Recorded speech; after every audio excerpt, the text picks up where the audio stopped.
Regis, o Rogério, a Adriana, a minha esposa, que veio aqui.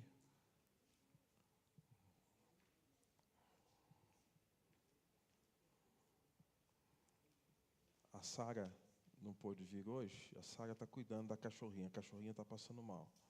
Aí, então, a Sara ficou cuidando dela, né? Faltou alguém? Não. Não, né? Não, são só esses. Cada um pega um microfone desse aí. Isto. Aí eu vou deixar que eles se apresentem e nós vamos cantar uma música com vocês, porque eu cultuo todo domingo aqui com vocês, não é verdade? Aí agora eu estou com a família de sangue e a família da fé junto, né? Então, e Deus nos chamou sempre para servir o Senhor com alegria, cantando.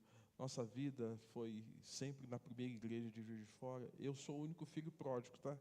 Estou aqui com vocês, né? Todos estão lá, né? E a gente quer louvar o Senhor com uma canção com vocês, tá bom?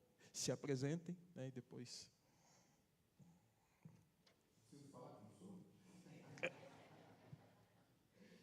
Queria dizer uma alegria estar com vocês aqui nessa noite.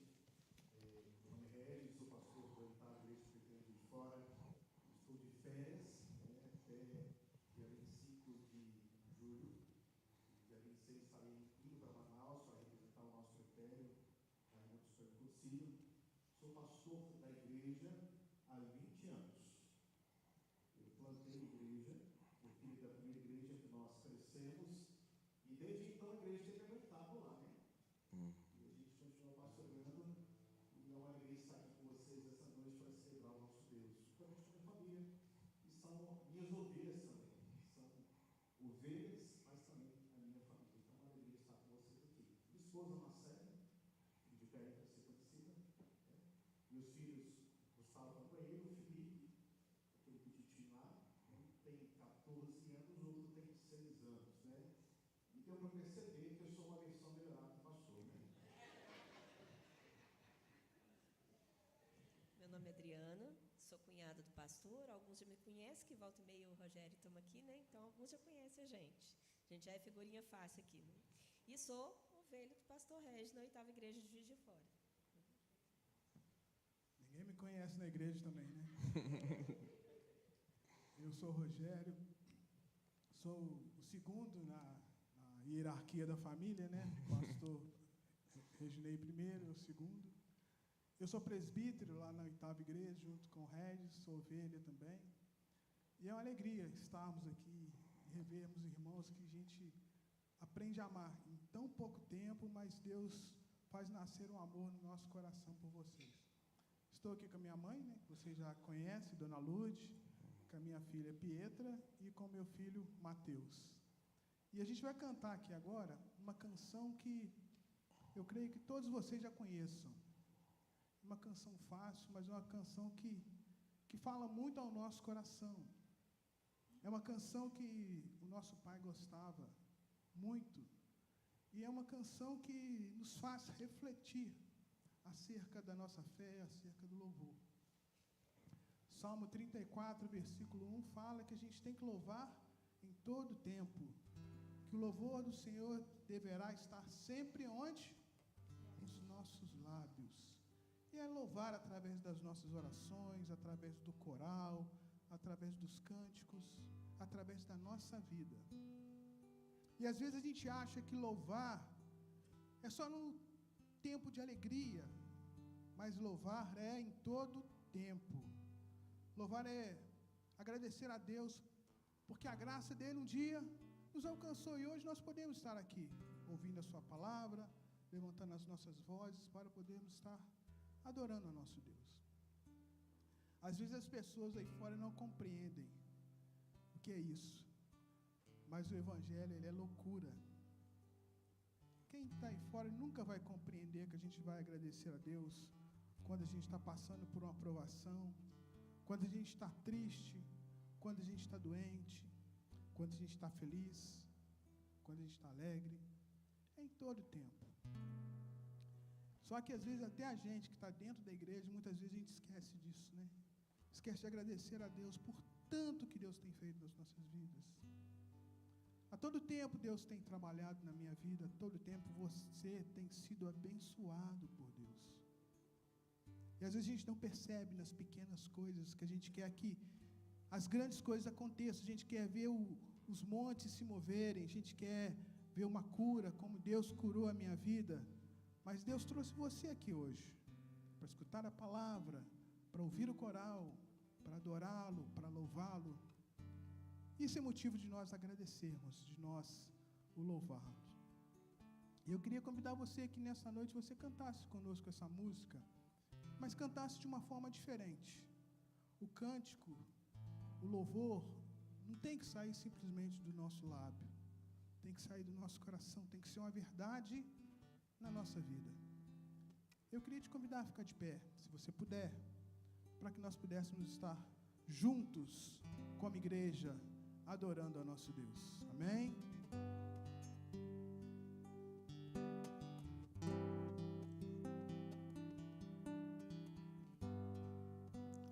Perto quero estar,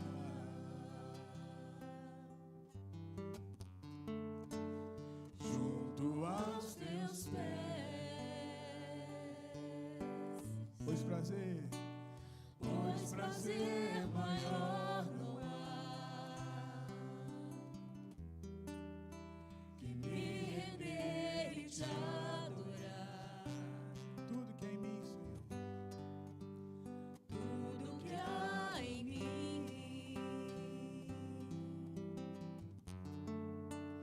quero te ofertar,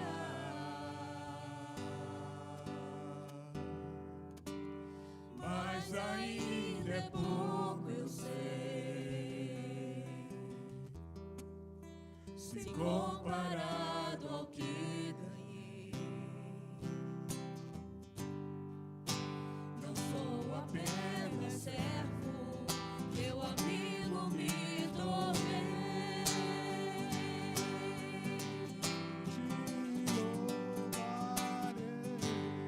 Te louvarei.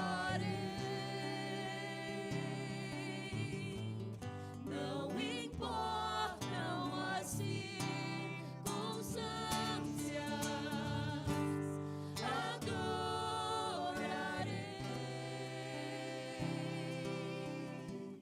somente a ti, Jesus.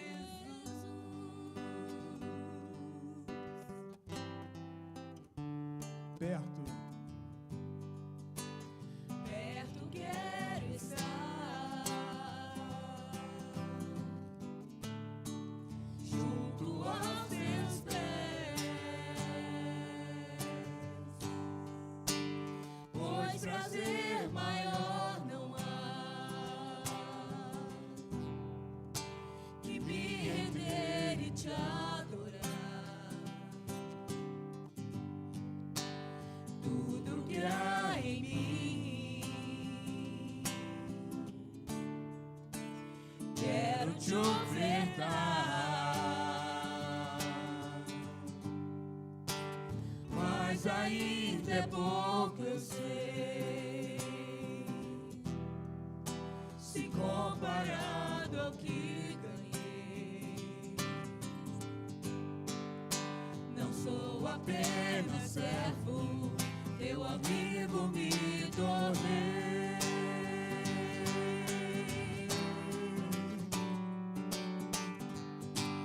Te louvarei. Não importam as circunstâncias, adorarei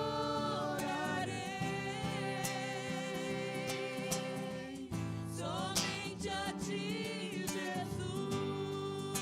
Te louvarei, Senhor. Te louvarei.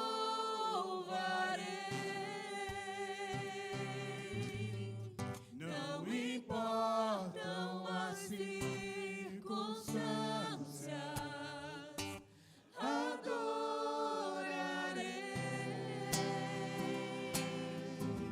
somente a ti, Jesus.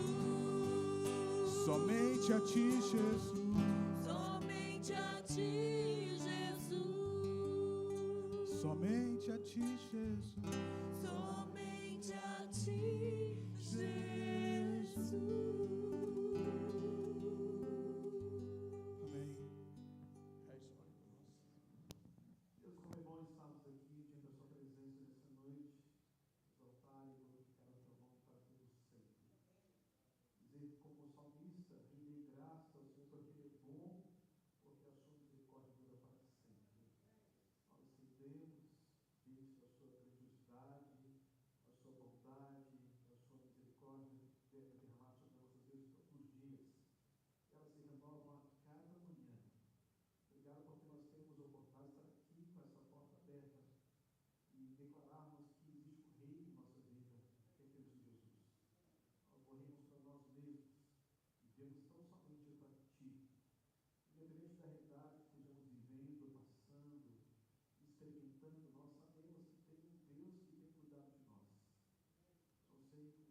Irmãos, se assentem por alguns instantes, a equipe de louvor volte aqui à frente, né? Enquanto eles chegam aqui, apenas o Rogério, ele foi diagnosticado com câncer também, na época que eu tive que voltar para Minas, porque era o irmão mais velho e ele que estava com câncer. E eu ia para Minas para não somente cobrir os irmãos ali no cuidado com o mais velho, né? Mas assistir também a família pastoralmente, acompanhando em consultas médicas. Foi por esse motivo que eu voltei para Minas, na época, né? E graças a Deus hoje o Rogério está aqui.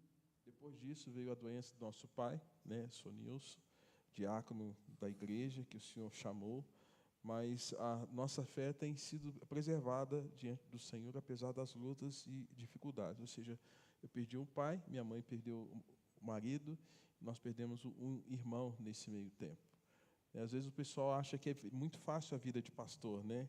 Mas eu estando aqui e eles lá, para mim não foi muito fácil ter que lidar com isso. E nossa família é muito unida mesmo. A gente é um pelo outro, né? A gente não abandona o outro, não. No entanto, eu estou aqui, eles vieram aqui para estar comigo nesses dias, né? Então, irmãos, é motivo de gratidão a Deus a gente poder louvar o Senhor e dizer que o Senhor tem sido bondoso conosco, apesar de nós, né, Mateus? Graça e paz, irmãos. Não há prazer maior do que estar na casa do Senhor, assim como nós cantamos agora. Quão amável e quão bondoso é o Senhor para conosco, e quão maravilhoso é estarmos na casa dEle. É privilégio estarmos aqui, é graça do Senhor. Nós não merecíamos nos achegar à porta de Deus, mas rasgou-se o véu, cumpriu-se a promessa, e por isso nós estamos aqui, adorando e glorificando a esse Deus que é único, que é maravilhoso e consolador das nossas vidas, assim como o Rogério mencionou aqui, mesmo nas dificuldades, Deus se faz presente, e nós devemos o adorar, apesar das nossas lutas, apesar das nossas dificuldades. Eu gostaria que essa primeira música nós cantemos assentados, e eu gostaria de propor que você fizesse dessa canção uma oração, que você esquecesse o momento, esquecesse as pessoas à volta e olhasse diretamente a esse Deus. Se prostre diante dele, louve a ele, que é único de todo louvor, de toda honra e de toda glória.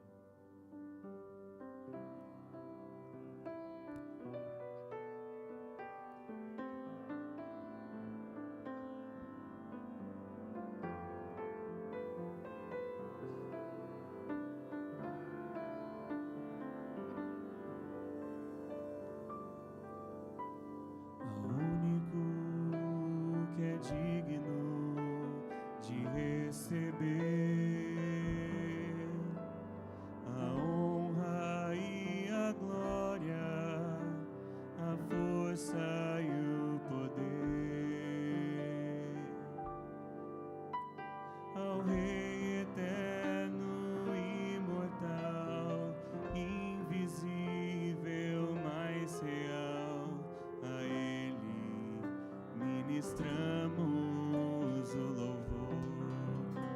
Cantamos ao único Deus que é digno de toda honra.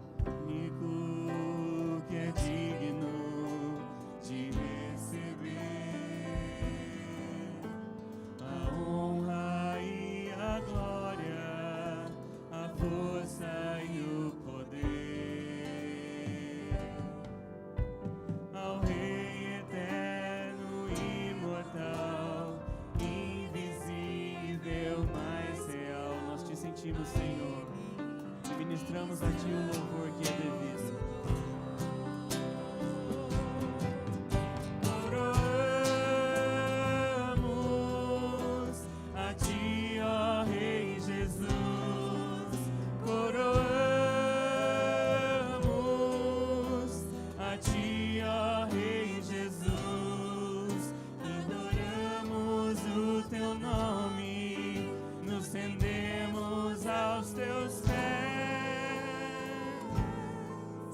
Consagramos todo o nosso ser a ti, ao único que é digno de receber a honra e a glória, a força e o poder. Ao Rei eterno, imortal, invisível, mas real, a Ele ministramos o louvor. Coroamos a ti, ó Rei Jesus. Coroamos a ti, ó Rei Jesus. Adoramos o teu nome, nos rendemos aos teus pés, consagramos todo o nosso ser a ti. Coroamos a ti, ó Rei Jesus. Coroamos a ti, ó Rei Jesus. Adoramos o teu nome, nos rendemos aos teus pés, consagramos todo o nosso ser a ti. Consagramos todo o nosso ser a ti. Consagramos todo o nosso ser a ti. Ó Pai, nós nos dobramos diante do Senhor, ao único que é digno de toda honra, toda glória e todo louvor. Invocamos o teu nome aqui. Se faça presente, ó Deus, em nossas vidas e nesse momento de louvor. Aceito, ó Deus, apesar das nossas imperfeições, apesar dos nossos pecados, nós sabemos que o Senhor nos ama. Ó Deus, nós o coroamos, Rei das nossas vidas. O Senhor já está assentado no trono. O Senhor não precisa de nós, mas aqui nós estamos para glorificar e honrar o Senhor que é digno de toda honra e de toda glória. Amém. Igreja, coloque-se em pé, possamos entoar mais 2 cânticos, possamos ser gratos a Deus por tudo que Ele tem feito em nossas vidas. Grandes coisas tem feito o Senhor para nós. Então, por isso nós estamos alegres.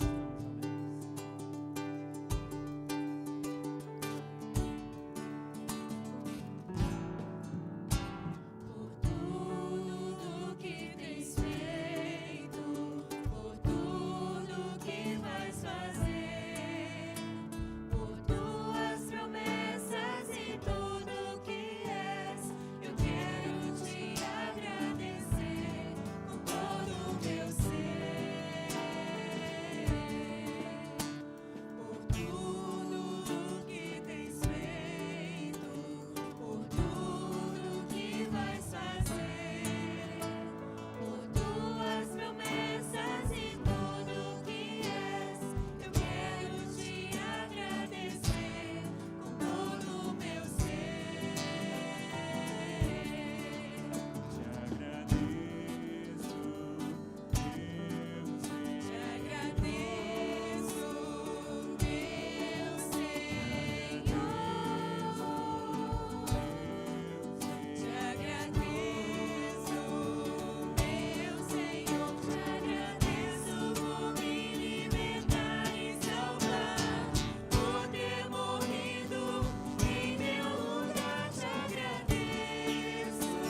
lutas diante da graça, que é contemplarmos o Senhor em espírito e em verdade, por toda a eternidade.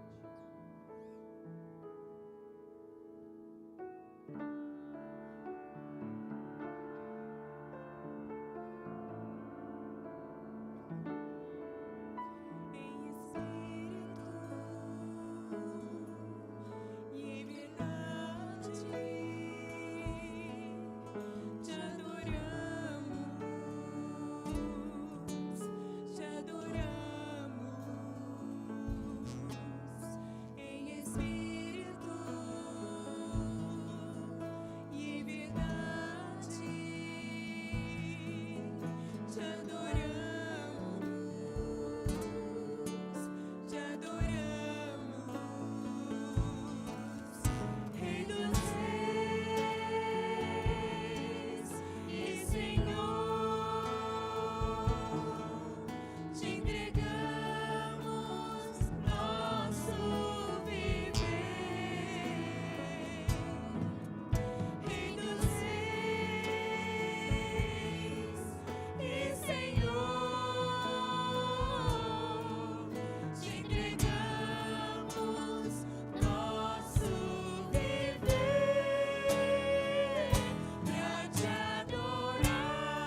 nós estamos porque entendemos que a honra é do Senhor. Ó Deus, aceita o nosso louvor, aceita a nossa adoração, aceita, ó Deus, aquilo que temos de melhor para Ti. Ó Deus, nós clamamos pelo Senhor, nós Te entregamos a nossa vida, Te entregamos tudo que somos, tudo que temos. Ó Pai, nós não somos merecedores, mas o Senhor nos ama. Te louvamos e Te agradecemos, porque o Senhor é um Deus de graça, de misericórdia, e tem sido longânimo e benigno para com as nossas vidas. Te agradecemos por tudo que és e por tudo que o Senhor tem feito em nós. Ó Deus, aceita o nosso louvor, aceita a nossa adoração. Nós coroamos e adoramos ao Senhor e ao Teu nome. Cantemos. Pra Te adorar, ó Rei dos Reis, foi que eu nasci, ó Rei Jesus. O meu prazer é Te louvar, o meu prazer é estar nos átrios do Senhor. Meu prazer é viver na casa de Deus, ministrando louvor. Amém.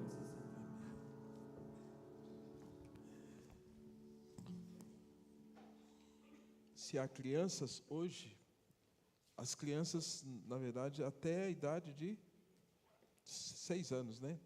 Quem é que vai estar com as crianças hoje? A Mariana.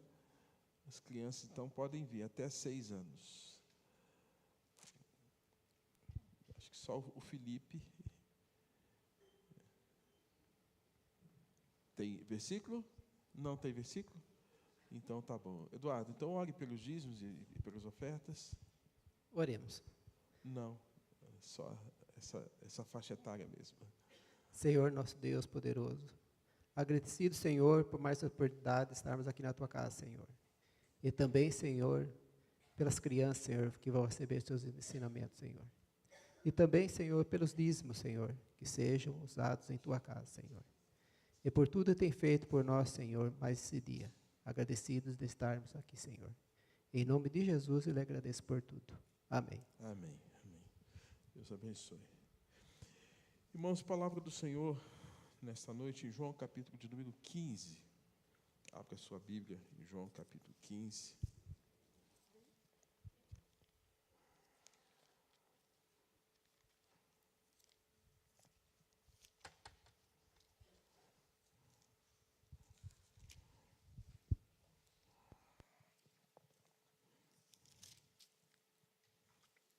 Versos de número 16 e o verso de número 17.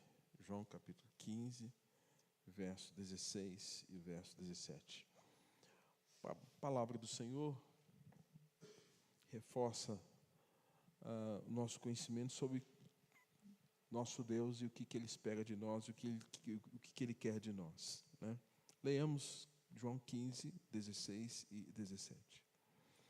Não fostes vós que me escolhestes a mim, pelo contrário, eu vos escolhi a vós outros, e vos designei para que vades e deis fruto, e o vosso fruto permaneça, a fim de que tudo quanto pedires ao Pai em meu nome, Ele vô-lo conceda. 17. E isto vos mando, que vos ameis uns aos outros. Amém. Pai Santo, fala ao nosso coração, pela Tua palavra nesta hora, na breve meditação, assim oramos em nome de Jesus. Amém. Irmãos, semana passada nós falamos sobre o Cristo manifesto, né? E fizemos aquela última leitura na carta de Paulo a Timóteo, né? Aquele que foi manifestado em carne, foi manifestado em espírito, né? Diz o texto lá que foi crucificado, mas o Senhor ressuscitou Jesus de entre os mortos. E nessa noite eu quero falar do que Jesus espera de nós e o que Jesus fez por nós. Algo que nós precisamos ter a consciência. Esse texto é muito sucinto. Se nós poderíamos fazer uma condensação do pensamento reformado, do pensamento calvinista, do pensamento sobre eleição, do pensamento sobre salvação, eu acredito que esse texto ele resume poderosamente alguns temas importantes aqui para que você entenda. Quem é você para Deus? E, sobretudo, pelo fato de que quando nós entendemos, irmãos, que no meio desses 8 bilhões de habitantes na atual geração, e nos que já passaram em todas as gerações até aqui, século 21, Deus ainda continua chamando pessoas para a salvação. E Deus continua chamando você e eu para a salvação. E quando nós entendemos esse plano da salvação, é porque já nos foi revelado aquele evangelho que estava até então oculto aos nossos olhos, à nossa mente, ao nosso coração. E o texto, então, é uma palavra de Jesus que reforça o nosso entendimento sobre isso. O primeiro aspecto que eu aprendo aqui nesse texto, irmãos, é que na perspectiva calvinista reformada, esse texto é um dos mais ricos que fala sobre a doutrina da eleição. A doutrina da eleição, um texto até um tanto complexo de nós compreendermos por que Deus chama uns e outros não, mas o fato é que Deus chamou você. E se você tem o conhecimento da palavra de Deus, é porque esse evangelho já foi revelado a você. E esse evangelho revelado significa que Deus é quem toma a iniciativa da nossa salvação. Deus é quem iniciou tudo, todo esse processo. Quando nós temos a afirmação, já no início do verso 16, não fostes vós que me escolhestes. Aí Jesus, ele diz, não fostes vós que me escolhestes a mim, pelo contrário, eu vos escolhi a vós outros. Primeira coisa que você tem que entender, irmãos, que esse versículo mostra a ação de Deus da soberania da nossa salvação. Não somos nós que escolhemos a Deus, é o Senhor que nos chama, é que toma a iniciativa para que nós possamos nos tornar discípulos dele. E ficamos, de fato, em crise, porque o outro ainda não. Aí a sua atitude deve ser tal qual o segundo cântico que nós cantamos aqui, de gratidão, porque você já sabe quem é Deus. Porque você sabe quem é o Senhor. Porque esse evangelho já foi revelado a você. E a Bíblia fala, né, o apóstolo Paulo fala que não foi chamados pessoas de muito nobre nascimento, nem os sábios, nem os entendidos da época, mas Deus escolheu as coisas loucas do mundo para envergonhar aquelas que acham que são alguma coisa. Então, você tem o privilégio de ser um eleito de Deus, um chamado a compreender as verdades de Deus. E nisso, irmãos, nós vemos aquilo que os reformadores chamam de doutrina da eleição incondicional. Não dependeu de nenhum ato de bondade sua, até porque você não tinha nada para apresentar para Deus. Dependeu tão exclusivamente do amor de Deus revelado a cada um de nós. Deus revelou o seu amor a você de tal forma que esse amor é respondido por uma ação do Espírito Santo na nossa vida. Até a ação do Espírito Santo é iniciativa de Deus. Então, primeira coisa que nós aprendemos aqui, irmãos, Calvino ele comenta que Cristo retira dos homens qualquer motivo de vanglória, mostrando que toda a origem da salvação procede exclusivamente da graça de Deus. Então, você pode, se você hoje compreende o Evangelho, você é um escolhido de Deus. Já pensou nisso? No meio de 8 bilhões, talvez aí um grande número de pessoas ainda não sabem quem é Deus, o Evangelho ainda está oculto a eles, ou porque não foram chamados para a salvação, e você foi chamado para a salvação. Você já tem pensado nisso? Que não é só um chamado para a religiosidade, presbiteriano, metodista, batista, quadrangular, é um chamado para a salvação, para ser parte da natureza de Deus, porque Deus compartilha conosco, por meio de Jesus, a sua natureza. É por isso, queridos, é um grande privilégio. Jesus está reforçando aqui nesta noite para você e para mim. Você é um escolhido de Deus. E a iniciativa começou no coração de quem? De Deus. João 3,16. Porque Deus amou o mundo de tal maneira para que o mundo não pereça, mas tenha a vida eterna. E aí o próprio apóstolo fala, nós só amamos a Deus porque Ele nos amou primeiro. Irmãos, parece simples isso, né? Mas, irmãos, olha só a complexidade dessa realidade. Quantas pessoas hoje estão andando longe do Senhor, dando as costas para o Senhor, em estado de rebelião, de pecado contra Deus, e você foi chamado para adorar e para servir o Senhor, tal qual nós cantamos. Para te adorar foi o que eu nasci. O motivo pelo qual você existe é porque Deus tem um plano para a sua vida. E o plano não só foi te dar vida biológica, foi para também te dar vida espiritual. Ser chamado para a salvação. A graça de Deus veio sobre você. E Jesus, que é essa manifestação da graça, está dizendo, não fostes vós que me escolheste. Isso, irmãos, é para tirar de nós qualquer ideia de vanglória quanto à salvação. Nós não temos a ideia de que existem aqueles que são melhores ou os piores. Somos apenas alcançados pela graça de Deus. E você que foi chamado para a salvação, foi chamado para pertencer a esse povo de Deus, a essa nação santa, esse povo de propriedade exclusiva de Deus, que Deus escolheu para a salvação. Amém? Privilégio? Não abra mão desse privilégio. Não abra mão desse benefício. Não abra mão disso. Mas, muito pelo contrário, já que Deus me escolheu, já que Deus escolheu cada um de nós aqui, nós devemos devotar a nossa vida como um ato de consagração a Ele. Já que Ele nos tirou do império das trevas, já que Ele nos tirou da morte, nos deu vida, e vida em abundância, a nossa vida deve ser tão somente para Ele. Tudo que fizermos para a glória de Deus. Segundo, eu aprendo nesse texto que a eleição ela tem um propósito. Um propósito. Eu vos escolhi, disse Jesus, e vos designei, chamados com uma missão, chamados com um propósito.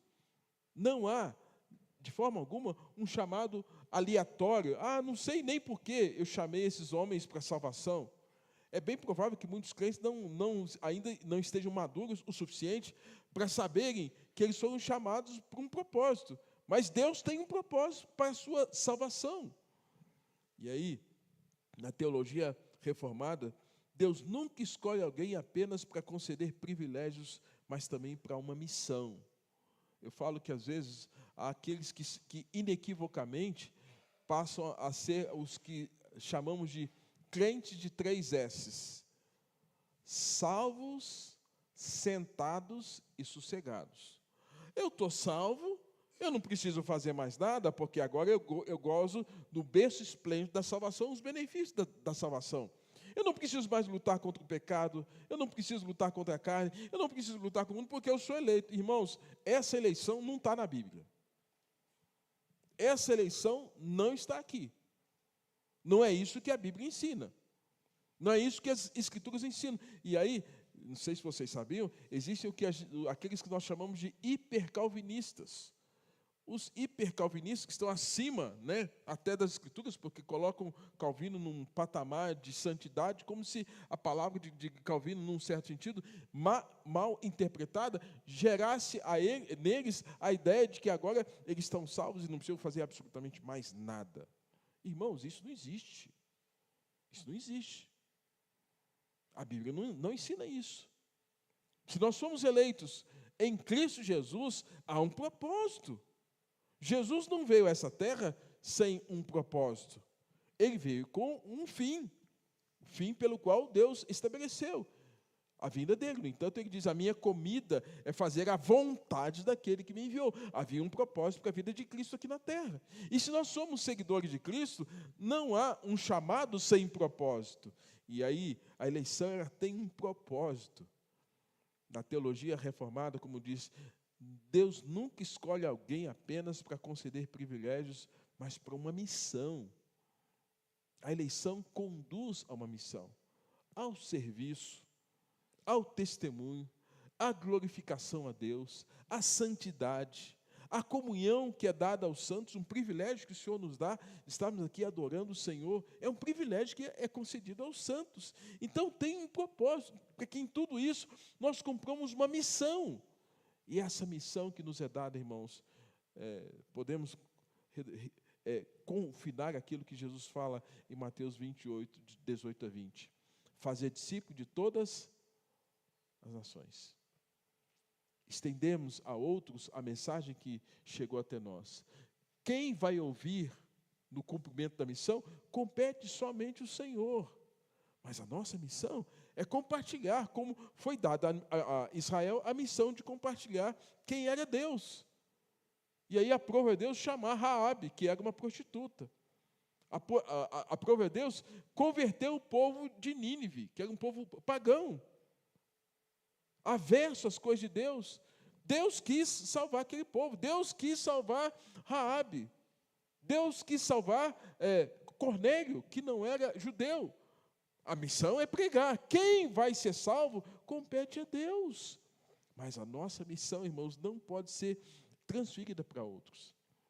A nossa missão tem que ser cumprida. Então você foi eleito com um propósito, com uma missão. A eleição tem um porquê, né?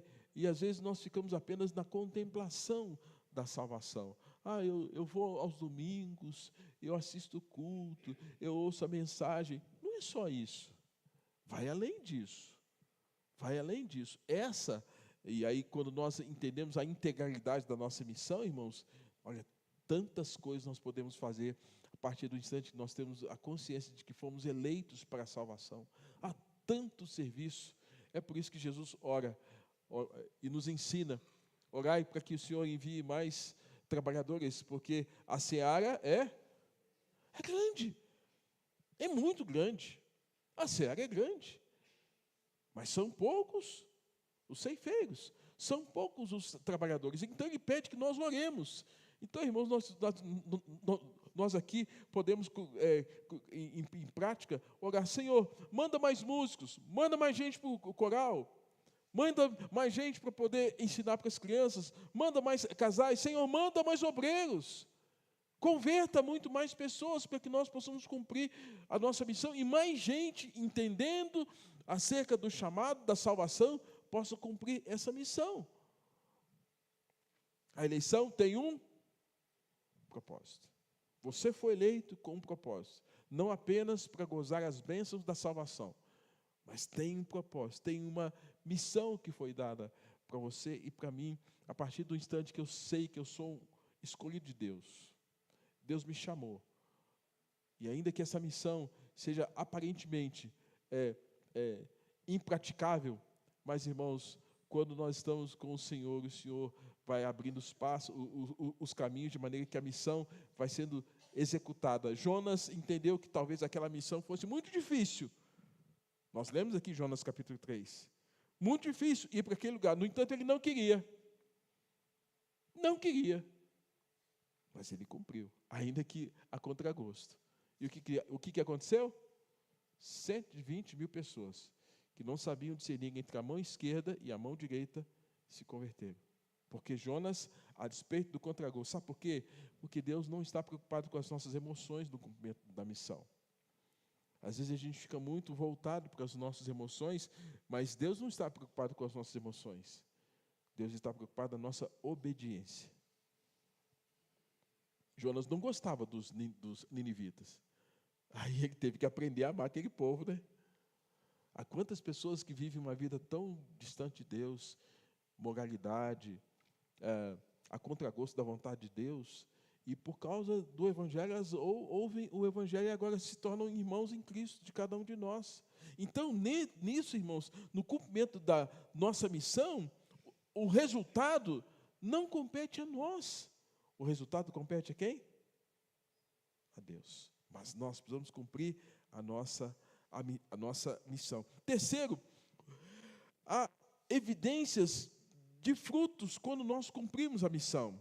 não fostes vós que me escolhestes a mim, pelo contrário, eu vos escolhi a vós outros e vos designei, ele fala, para que vocês estejam indo, vades e deis fruto. Isso significa que Deus quer que você e eu cumpramos a nossa missão e haja resultados. Esses resultados, a princípio, são resultados espirituais. Sobretudo, irmãos, no cumprimento da missão, nós temos que viver os princípios de Gálatas, capítulo de número 5, que fala sobre o fruto do Espírito, amor, a paz, a alegria, a bondade, a fidelidade, a mansidão, o domínio próprio. Ele fala, contra as coisas não há regra, não há lei. Então, viva isso. Nós precisamos mostrar isso, irmãos, sabe por quê? Que quando nós mostramos isso, nós mostramos a natureza de Cristo. Jesus era manso, Jesus era humilde, Jesus era bondoso, Jesus tinha domínio próprio, Jesus era alegre, Jesus tinha longanimidade. O mundo está precisando ouvir isso e ver isso em nós. Sermos pessoas longânimas, que têm um domínio próprio. Não sejamos dominados por nada, mas domínio próprio, porque é o Espírito Santo que domina a nossa vida. E isso já é resultado da nossa salvação. Isso está no combo, isso está no escopo de toda a nossa salvação, o Senhor nos capacitar a viver isso. E muito mais ainda, irmãos, quando isso impacta a vida das pessoas. A grande crítica que Moody fazia em relação aos cristãos é que ele admirava o Cristo dos cristãos, mas ele não admirava a vida dos cristãos, porque a vida dos cristãos estava muito longe da vida do Cristo. Hoje, se observarmos num cenário político, social, qual é a maior crítica que se faz hoje? Nossa, aquela pessoa é cristã, político, aquela pessoa é pastor, aquela pessoa é crente, porque o mundo quer ver algo diferente em nós. Até na seleção brasileira, até nos jogos da Copa, há uma crítica. Nossa, é daquele jeito. Isso é bom? Isso está sendo ruim? Então, o mundo está de olho em nós. O mundo está de olho nos eleitos de Deus. O mundo está observando que nós estamos vivendo e praticando. É por isso que a expectativa de Deus é que quando Ele chama alguém para a salvação, esse alguém, além de desfrutar desse benefício da salvação, além de ter essa compreensão do propósito pelo qual foi salvo, agora ele evidencia frutos, ou fruto. E esse fruto é resultado da nossa eleição. Resultado de que o Senhor nos chamou, porque é uma vida diferente. Então, Jesus afirma, para que vades e deis fruto, e na perspectiva reformada, o fruto não produz a eleição, mas o fruto demonstra a eleição. Entendeu? O fruto, ele não produz. O fruto, ele demonstra que você é eleito. Quem é eleito, quem é excluído de Deus, é manso. Quem é eleito, excluído de Deus, é humilde. Quem é manso tem domínio próprio. Quem é manso tem longanimidade, tem alegria, tem paz. Quem é manso, porque a eleição produz isso na vida do crente. Então, irmãos, não dá para a gente inverter. Não dá para a gente inverter. E é nesse sentido que os frutos incluem obediência, perseverança, amor, evangelização, caráter semelhante a Cristo, santificação. E Calvino dizia que a eleição é sempre acompanhada pela regeneração por uma vida transformada, daquilo que o apóstolo Paulo ensina em Romanos capítulo 12, versos 1 e 2. Rogo-vos pelas misericórdias de Deus, que apresenteis os vossos corpos por sacrifício vivo, santo e agradável a Deus, que é o vosso culto racional. E não vos conformeis com esse século. Aí, aion, com esse século, com esse mundo perverso, pecaminoso, mas transformai-os pela renovação da vossa mente. Como é que eu vou ter a mente transformada no mundo paganizado? Se eu não fui escolhido por Deus para ser tirado desse mundo, aí é o termo eclesia, tirado para fora, tirado do mundo, para uma vida nesse espaço que a Bíblia chama de igreja, de reunião de santos. reunião dos santificados. Então, nós somos tirados do mundo para viver a vida de Deus e para experimentarmos esses benefícios. Daí Calvino vai dizer que ele dizia que a eleição sempre é acompanhada pela regeneração, por uma vida transformada. Então, você é eleito de Deus, você é escolhido de Deus, sua vida tem que mostrar transformação. E por fim, o verdadeiro fruto, ele permanece. Para que vades e o vosso fruto permaneça. A tradição reformada relaciona o permanecer com a perseverança dos santos.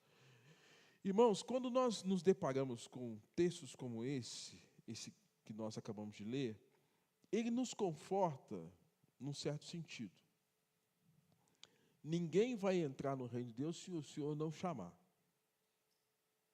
Ninguém vai entrar no reino de Deus se o Senhor não escolheu. Mas também ninguém vai sair do reino de Deus porque o Senhor vai perseverar até o fim em relação à salvação daquele que foi chamado para viver a vida de Deus. Então, o verdadeiro crente pode passar por quedas, por lutas, por dificuldades, mas Deus sempre vai preservar aqueles a quem Ele escolheu. Então, começa a parar para pensar o seguinte, de maneira bem prática aqui, irmãos. Há pessoas que passam por lutas, e às vezes as lutas fazem com que elas se afastem de Deus. Não tem? Certamente você tem um número de pessoas aí, nossa, já estava, foi para a igreja, foi batizado, hoje está vivendo no mundo. Às vezes as lutas, as decepções, né? Aí fica um questionamento, será que era de Deus ou não? Será que se converteu mesmo ou não? Tem aqueles que passam por tribulações, e as tribulações fazem com que eles se afastem de Deus. Aí vem a pergunta também, será que as tribulações elas foram apenas uma prova para que mostrasse aquela pessoa se ela superasse a provação mesmo, elas eram de Deus ou não? Então, nesse sentido, é importante que nós entendamos a parábola da semente. A parábola da semente, para mim, é um dos grandes ensinos de Jesus sobre salvação. Sobre salvação. Beira do caminho. As aves comem. No meio dos espinhos, os problemas, as aflições da vida e as perseguições sufocam. Solo rochoso, a palavra não penetra. A palavra é bíblica, é de Deus. Não encontra lugar para formar raiz. A semente morre. Solo fértil. A palavra vem, o solo está pronto, germina, cria raiz, vem, forma estrutura, caule, frutos, e os frutos vêm. Então, há pessoas que, de fato, são como o solo rochoso. Vem para a igreja, batiza, professa a fé, solo rochoso. Há pessoas que são como a beira do caminho. A palavra, por mais que tenha ouvido homens de Deus, palavras preciosas, pregadores, palavra bíblica, homens santos, homens de compromisso com Deus, a palavra pregada, mas as dificuldades sufocaram. Aqueles que Satanás vai e rouba a palavra. O Senhor leva a palavra, porque todos ouvem a palavra, mas Satanás rouba, tira do coração da pessoa. Tira a palavra, desatenção, a confrontação com outro dogma, outro ensino doutrinário, e vai fazendo com que as pessoas vão perdendo o valor das Escrituras. Vejam, irmãos, quanto hoje as pessoas estão migrando para outras religiões. Migrando para o catolicismo, migrando para o espiritismo, e pessoas que ouviram pastores, homens de Deus, homens compromissados com Deus, não só aqui em Botucatu, mas em outros lugares, e que hoje as pessoas estão migrando para outros segmentos religiosos. E aí, não foram sérios em relação à palavra, foram sérios, zelosos com as Escrituras Sagradas. Porém, a palavra foi roubada. E a palavra roubada não tem como germinar num contexto de beira do caminho, porque Satanás roubou. A interpretação de Jesus é essa. São pessoas que Satanás roubou a palavra. E rouba deturpando, trazendo engano. São pessoas que não tiveram critério em relação àquilo que ouviram. E, consequentemente, perderam. Então, percebam que, se você tem sido perseverante na vida cristã, não há glória nenhuma em você. Não há honra nenhuma em você. E nem em mim. Se nós estamos perseverantes em relação à vida cristã, é porque Deus, Ele está pegando cada um de nós assim, me perdoe usar isso aqui, está pegando cada um de nós aqui pelas mãos, e Deus está dizendo assim, eu não abro mão destes. Eu não solto. Pode vir tempestade, pode vir luta, pode vir tentação, pode vir provocações do inimigo, pode até haver quedas, mas eu não abro mão desses. Então, irmãos, esses os quais Deus chamou, escolheu e designou, e que Deus está dizendo, agora eu vos designei para que vocês deem frutos, quer que o vosso fruto permaneça, até porque o Senhor está dizendo, eu não abro mão de vocês. Glória a Deus, exaltado seja o Senhor, porque o Senhor não tem aberto mão de nenhum de nós. E se você hoje tem estado firme no Evangelho, não é glória sua, não é glória minha, não é glória nossa. A glória pertence a quem? Ao Senhor. E ele diz isso.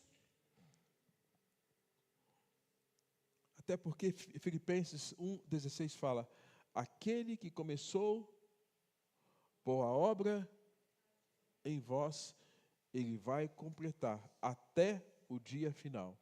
Aquele que começou boa obra em vós, ele há de completar. Completar. Ele fala exatamente isso. Para que o vosso fruto permaneça. E aí, percebam, irmãos, que tudo isso está conectado a uma questão, toda essa essência dogmática, doutrinária, de eleição, de designação, de perseverança, está ligado a uma coisa do dia a dia nosso. Você ora todo dia? Você ora todo dia? Espero que sim, viu, irmão? Não deixa para orar só no domingo, não, tá? Se orar só no domingo, eu vou chamar você de domingueiro. Ah, só ora domingo, pastor. Não. Daniel orava 3 dias, manhã, tarde e noite. Todo dia. E não era só orar pela comida. Senhor, obrigado pela comida, em nome de Jesus, amém. É orar por sua vida, por sua fé, sua família, orar pelo Evangelho, orar pelos pastores, pelos missionários, pelos enfermos. É orar para que a palavra de Deus entre na sua alma e traga as mudanças que você precisa. Porque o texto aqui, ele está conectando todo esse aspecto doutrinário à nossa vida devocional. Tem gente que gosta de piedade, mas não gosta de doutrina. As duas coisas têm que andar juntos. Doutrina e piedade. Aí eu gosto de doutrina dogmática, sistemática, mas não gosto de orar. Está errado. Ah, eu gosto de orar, mas não gosto de doutrina. Está errado. Você tem que gostar das duas coisas, tem que aprender as duas coisas. A doutrina firma os seus passos e a sua convicção em Deus. E a oração te torna mais íntimo com o Senhor. E se Jesus orou, irmãos, quem somos nós para desprezar a vida de oração? Porque depois disso tudo, ele fala assim, ó, a fim de tudo quanto pedides a quem? A meu Pai. Ele está falando dos escolhidos. Você que é escolhido, tudo que vocês pedirem ao meu Pai, Ele vô-lo conceda. Então, tudo isso está conectado à nossa piedade. Piedade e erudição caminham juntos. Eu não posso querer ser um intelectual da teologia se eu não tenho piedade cristã. A piedade cristã precisa ser embasada com valores e princípios doutrinários fortíssimos, que dão substância e conteúdo à nossa fé. É por isso que Deus usou muitos homens no tempo passado que tinham erudição e piedade. E aqui ele está falando, olha, tudo quanto pedis ao meu Pai, Ele vos conceda. E pedir é oração. pedi, pedi e dar-se-vos-á. Buscai e achareis, pois todo o que pede recebe, o que busca encontra. E a quem bate, abrir-se-lhe-á. E Jesus fala, quem é o pai que se o filho pedir um peixe, vai dar uma cobra? Ou se pedir um pão, vai dar uma pedra? Se vós que sois maus, sabeis dar boas dádivas, muito mais vosso Pai que está nos céus. Então, meu irmão, você que é escolhido de Deus, você não pode desprezar nem a escola dominical que ensina, e nem a reunião de oração. Eu gosto da reunião de oração, mas não gosto da... Não, as duas coisas. Eu preciso de piedade, eu preciso de erudição, preciso de instrução, preciso de crescimento doutrinário, e preciso de vida com Deus. E Jesus fala que os escolhidos têm esse privilégio, serem escolhidos, serem designados para uma missão, frutificarem e ter essa conexão. Agora, é interessante que o ímpio não tem esses benefícios. Embora nós saibamos, irmãos, que Cornélio foi um homem que até então ele orava, dava esmolas, mas o evangelho teve que chegar na casa de Cornélio, para que a vida de Cornélio fosse transformada. E Pedro foi usado por Deus para ir na casa de Cornélio, e a lição de hoje cedo foi trazida com esse fim. Alceli deu um texto sobre o que aconteceu na casa de Cornélio depois da conversão dele. O que o evangelho fez? As perseguições, as lutas, as dificuldades. E é exatamente isso, irmãos, diante desse cenário que o Senhor está dizendo para nós, o quanto nós precisamos ter essa prática da vida de oração. Percebam que ele está falando de eleição, e no verso de número 17, ele está falando de algo que parece que não tem nada a ver com eleição.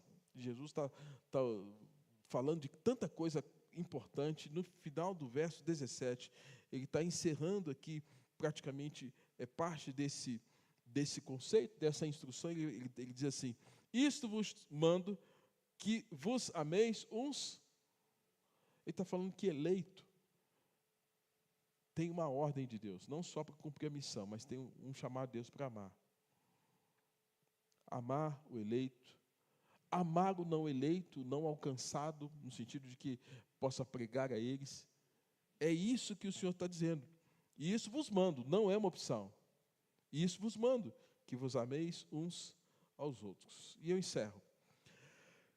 A salvação começa com a iniciativa da ação soberana de Deus. Cristo escolhe seus discípulos por graça, não por mérito. A eleição resulta necessariamente em uma vida frutífera. Deus preserva aqueles que verdadeiramente pertencem a Cristo. A oração eficaz nasce da comunhão com Cristo e da submissão à sua vontade. E o amor fraternal é a principal evidência de quem permanece em Cristo. 3 coisas: a fé, a esperança, o amor. O maior desses é o quê? O amor. Nós só amamos a Deus porque Ele nos amou, porque nós reconhecemos que Ele nos amou primeiro, agora nós vamos ter capacidade de amar uns aos outros. E aí, eleição, eu vos escolhi. Vocação, eu vos designei. Santificação, para que deis fruto. Perseverança, que o vosso fruto permaneça. Comunhão, tudo quanto pedirdes em meu nome. E vida de aliança, que vos ameis uns aos outros. Você foi escolhido para isso. Não perca a noção pelo fato do que você foi escolhido. Você não foi escolhido, então, para ser um crente de 3S. Eu brinco com isso. Eu ouvi isso de um pastor uma vez e eu achei muito interessante. Salvo, sentado, gozando o berço esplêndido da... Não. Está errado. Você não foi salvo, você não foi chamado para estar sentado e você não foi chamado para estar sossegado. Eu vos escolhi, vos designei para que deis frutos e vosso fruto permaneça. E permaneça para sempre. E tudo quanto pedis ao meu Pai, Ele vos conceda. E olha, eu vos mando, amai uns aos outros. Que o Senhor nos abençoe. O coral vai estar encerrando, cantando Videira Verdadeira.